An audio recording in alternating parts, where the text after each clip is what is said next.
Tonight, 3 federal ministers in a week. Nigel Scullion and Michael Keenan add their names to a flight list from the front bench.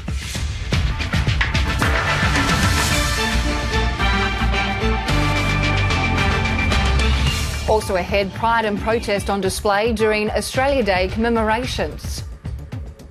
A tumultuous day for the White House. A key Trump ally arrested as US President backs down on his border wall shutdown.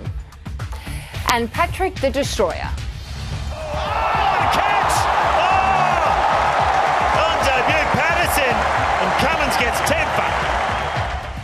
Pat Cummins tears through Sri Lanka as Australia takes the first test. Hello and welcome to ABC News. I'm Lara Hives.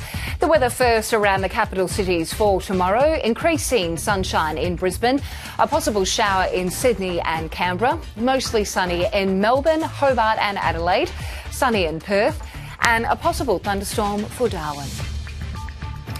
The Prime Minister, Scott Morrison, has denied his colleagues are abandoning a sinking ship after 2 more ministers announced they're quitting politics.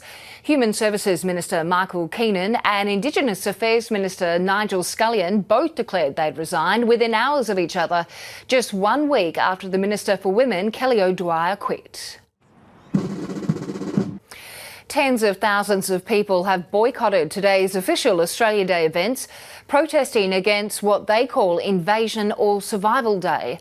Some demonstrators stopped traffic and broke police lines as they demanded the national holiday be moved.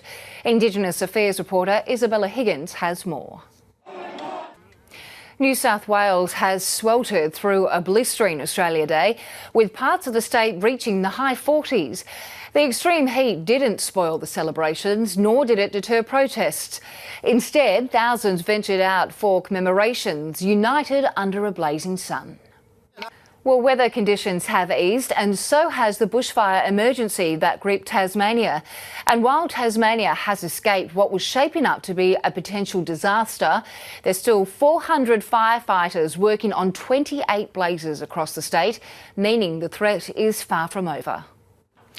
The longest shutdown in American history has ended, with Donald Trump caving in to the demands of his Democratic opponents. The president has agreed to temporarily reopen the United States government without securing any funding at all for his border wall with Mexico. North America correspondent James Glendale reports. There's been a major development in the investigation into Russian interference in the 2016 US election.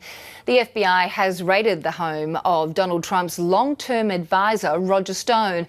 He's been charged with multiple offences, including obstruction and lying under oath.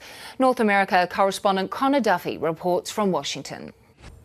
Hundreds have gathered on the snowy Monero to witness some of the best sheep shearers competing for this year's top prize.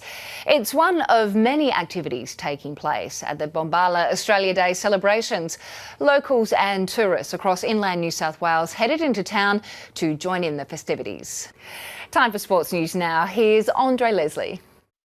And that's the latest from ABC News. I'm Lara Himes. Stay with us. 1+1 is coming up next. Thanks for joining us.